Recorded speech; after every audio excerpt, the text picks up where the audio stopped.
Assalamualaikum warahmatullahi wabarakatuh.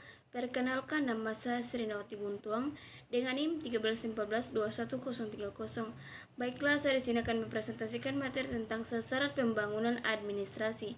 Baik, yang pertama ada sasaran pembangunan administrasi.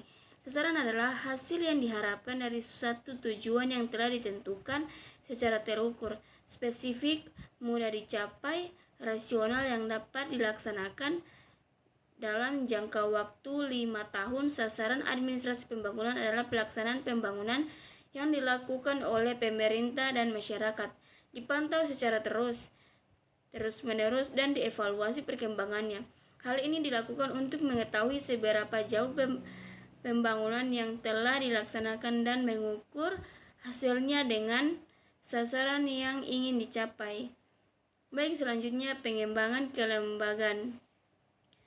Pengembangan kelembagaan, pembahasan tentang aspek kelembagaan sebagai salah satu sasaran pembangunan administrasi dengan sengaja dan secara sadar penulis batasi pada organisasi di lingkungan eksekutif, legislatif, dan tidak yudikatif.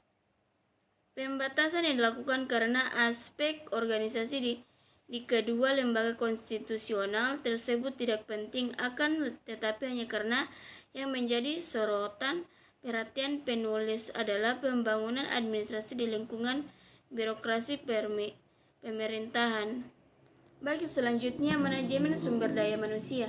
Manajemen sumber daya manusia merupakan manajemen yang menitik beratkan perhatiannya kepada faktor produksi manusia dengan segala kegiatannya untuk mencapai tujuan perusahaan atau organisasi. Dapat ditegakkan bahwa dalam organisasi apapun, termasuk berbagai satuan kerja di lingkungan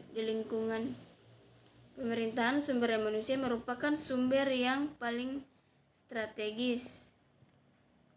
Baik, selanjutnya pengembangan kemampuan. Pentingnya pendidikan dan pelatihan adalah sebagai instrumen pengembangan kemampuan ialah bahwa pengembangan ilmu pengetahuan yang demikian pesat pengetahuan seseorang menjadi ketinggalan zaman dalam waktu yang relatif sangat singkat, dan oleh karena itu perlu selalu dimutakhirkan.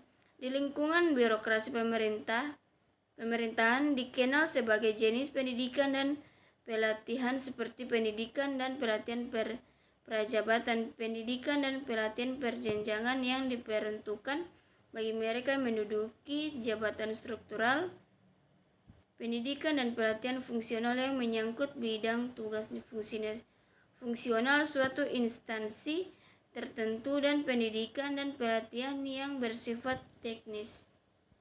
Baik, selanjutnya pengembangan citra positif. Tidak